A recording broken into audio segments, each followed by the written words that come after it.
After months, I have completely 100% caught up to the JoJo's anime. I just watched the end of Stone Ocean. It was cinematic. There's so much nice things that I can say about Stone Ocean. I will say about Stone Ocean and about JoJo's as a whole. I will say a lot of nice things about JoJo's in general, but for now this is all about Stone Ocean because right out the gate I think that the final couple episodes of Stone Ocean, I'll say the last like 12 or so, that might have been Araki at his best. You know, an author was in their element when you can't even fathom them doing better. I can't do that. I mean, everybody says part 7 of JoJo's, it's gonna be phenomenal. I'm gonna wait till the anime releases. I'm not gonna read it. I cannot see how he tops the ending of Stone Ocean. And I will say, if that greatness was sustained throughout the entire part, this would have been my favorite JoJo's part. Spoilers, it's not, because I do end up agreeing with the people that were saying part 6 kind of gets off to a slow start. There were times where it was difficult for me to sit down and watch more than like 2-3 episodes at a time. But the more the Stone Ocean went on, the more I found myself being able to watch more episodes in a single sitting, because it really did get better as it went along. And I feel like that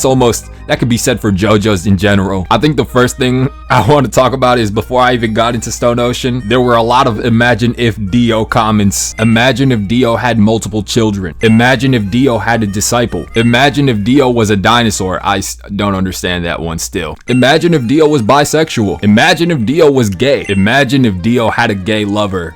Now that would be wacky. Well, I don't have to imagine it anymore. I saw it with my own 2 eyes. This is something that I've known about part 6 and JoJo's in general for the longest time. People always said JoJo's was gay, but we all know, as the great Aristotle once said, I'd rather watch gay cinema than straight ass.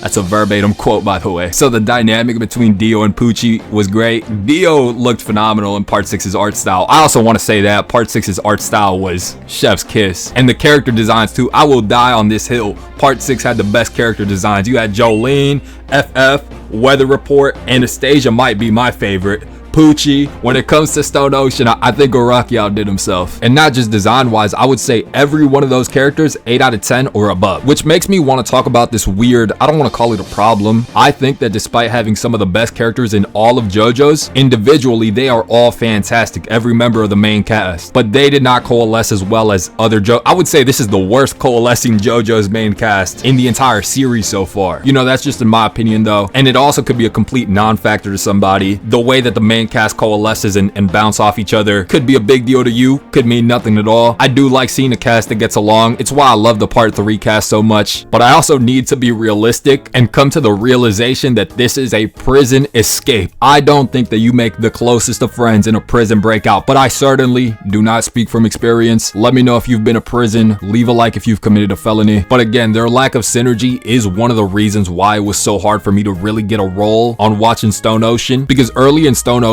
and this gets better as it goes on of course, Anastasia's at odds with FF, Weather Report's kind of kept to himself, Emporio doesn't trust Anastasia, etc. You know, like everybody is kind of sus of each other, so it doesn't have the same camaraderie of a part 3 cast or a part 5 cast. I do want to show love to FF because they did a lot of heavy lifting in that regard. They were my favorite character in part 6, I'll say that off the bat. It was really between FF and Weather Report, and then FF died and I was very upset about it and I was in shambles and I was like, why did FF have to die so early? Why did they do that to them? At least that's how I felt. And then come Weather Report's death, nothing. I felt nothing. No, it sounds bad, but I was really distraught over FF's death. Far more than Weather Report. That's when I was like, definitely FF. I wasn't really high on them when they were introduced, and I also will say that when FF was introduced, that was during the segment where like Stone Ocean was kind of like, yeah, mid, I'm still feeling it out, I'm not liking it too much. Again, I did like how it ends, but I do think it has a rough start. But I will say I'm somebody that focuses more on the peaks than the lows of any anime, and I think the reason for that being is that when I look back at an anime, I usually think of the high moments, the peaks. You know, when I think of Hunter x Hunter, I don't think of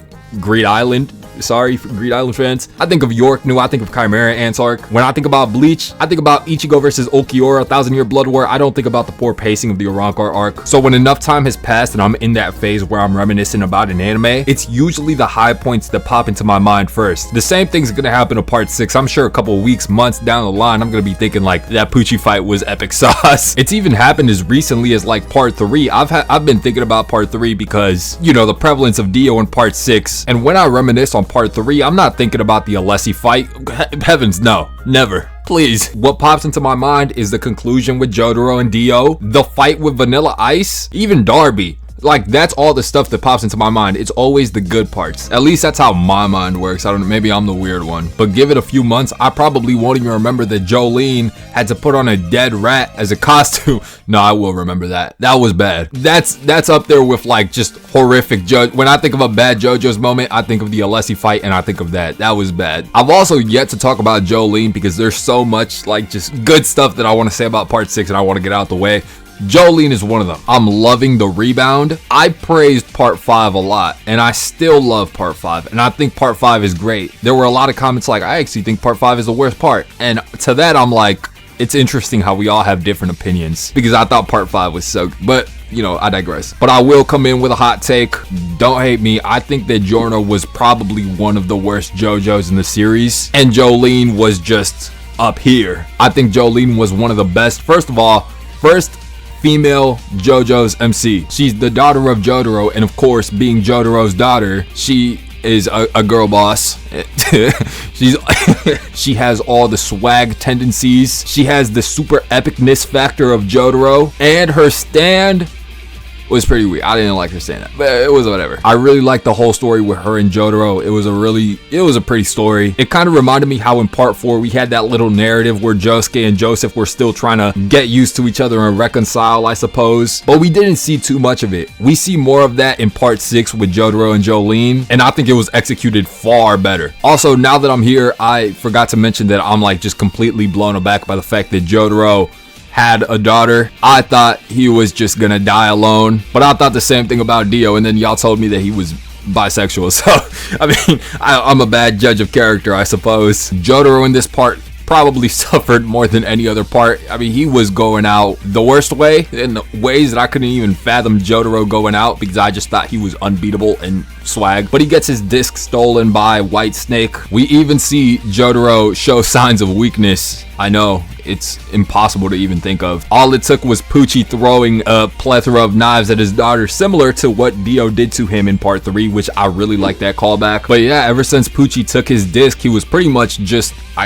dead. So a lot of Stone Ocean is focused on getting this disc back, and I would say for the most part that entire segment where they are trying to get the disc back, that's probably still within the segment of Stone Ocean that's not that good in my opinion. I'll say like the first 20 episodes or so fall into this category, honestly, until like the Green Baby episode where FF died. There were just a lot of stand fights that didn't feel like they flowed well, and we've seen a lot of stand fights done before. Ever since stand fights have been introduced as a concept, there's been a lot of fights in each part. Part 3 had a lot of stand fights.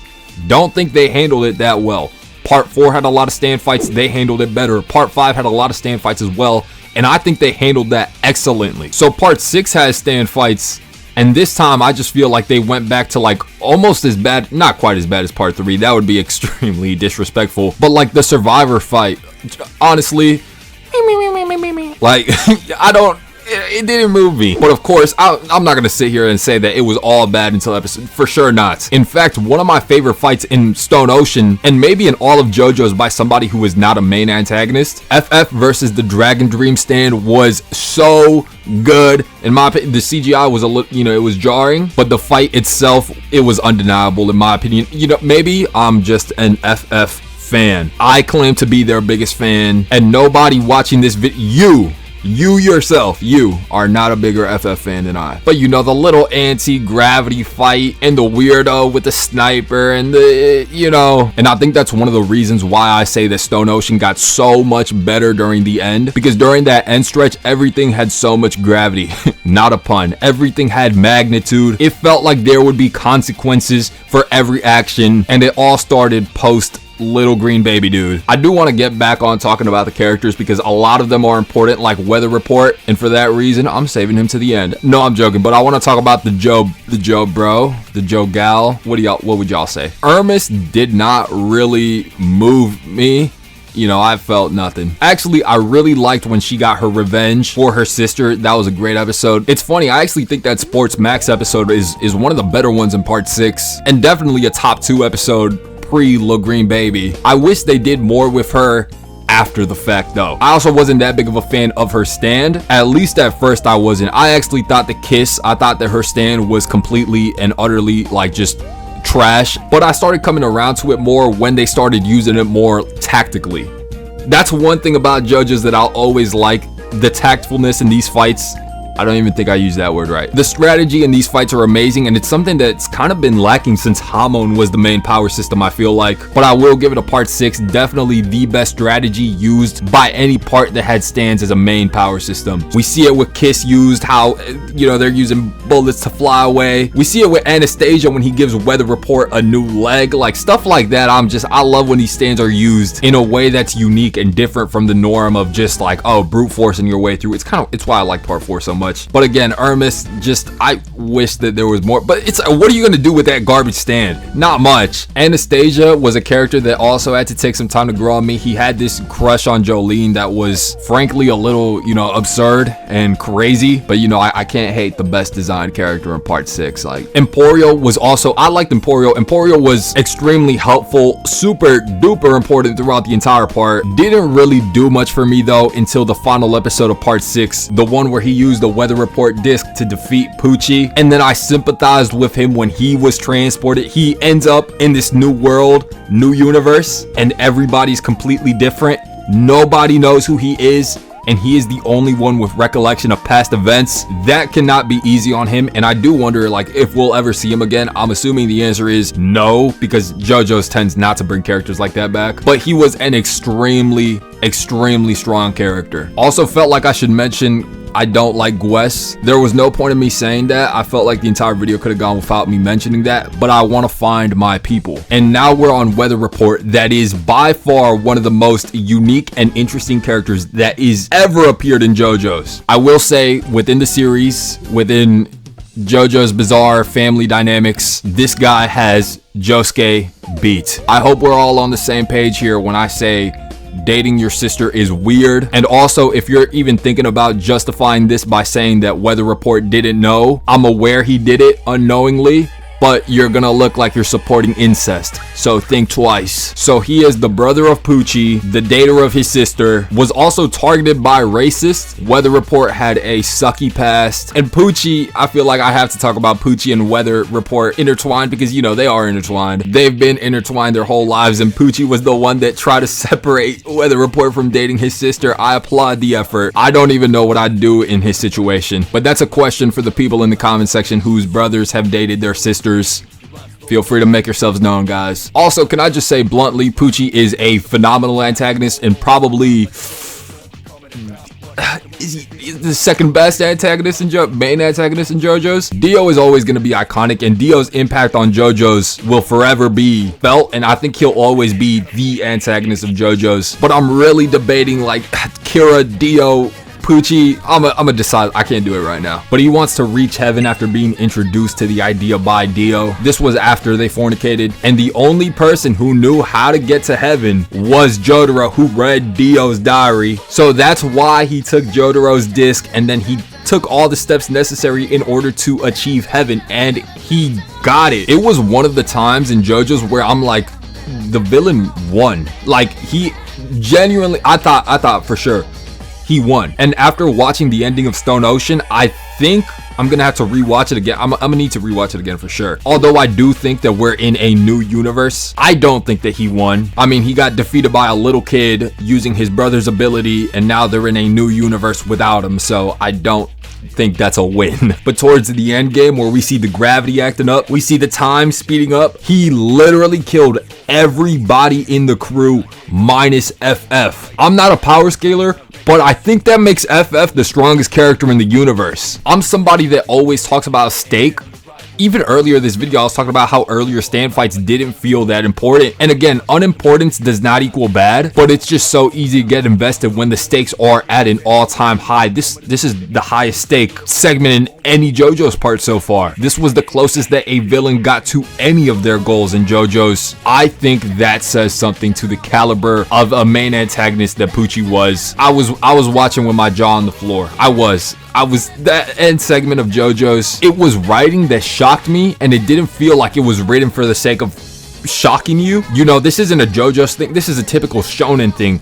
You do this, you do such and such, you do such. Eventually, you're faced with the main antagonist, and you beat him. Simple as that. It's tried, it's true, it's an enjoyable formula. It works a lot of the time, but Araki really pushed how far he could go. I mean, we're in a new universe. Even I myself, I don't know if I'm gonna like the direction of this new universe. The ramifications of this event are massive, so Pucci has to be one of the best villains in anime? No, in JoJo's? Maybe in anime. But going back to, I'm not sure if I'll like the direction of this new universe or not. I'm very interested in seeing where it goes, but I have high hopes because everybody says part 7 is peak. I just want to see how this plays out. This was simply like a masterclass in writing. I haven't even mentioned the setting of part 6 taking place in Florida of all places, somewhere I've been. You don't know what Euphoria is like until you find out that a place you've been to is a part of JoJo's. They got the crazies, they got crocodiles, they got the broccoli heads. Doesn't get much more Florida than that. As great as the setting is, it's not as great as that ending. The final fight, having Jotaro involved, using Kiss to maneuver across the ocean, Pucci literally killing the entire cast, made in heaven. I don't know how the stakes for this will be. I don't think the stakes will be topped. We're literally in a new the only way for the stakes to be topped would be for the JoJo's cast to actually crawl out of my TV into the real world. But to wrap up Stone Ocean, as phenomenal, as borderline near perfect as that ending was, this is a very difficult part to rank, and it's gonna be weird where I place it, and I don't know where I will place it, and I don't think I'll make that decision today. It's far too early for me to make that call. I just got done watching it. The way I view it is this is arguably the highest peak in JoJo's. It's for sure top 2 to me, but if I say that Kira versus Josuke is my peak of JoJo's, people are gonna look at me like I'm a clown.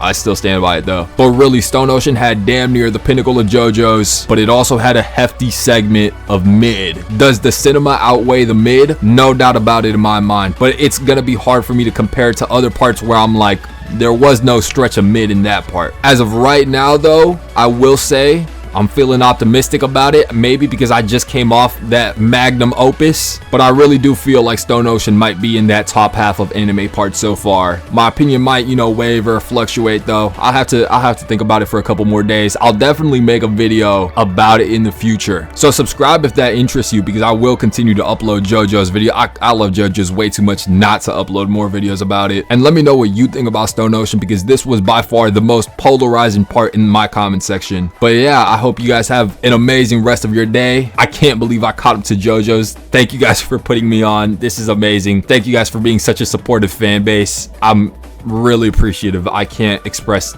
to you guys enough. Thank you. Take care, y'all.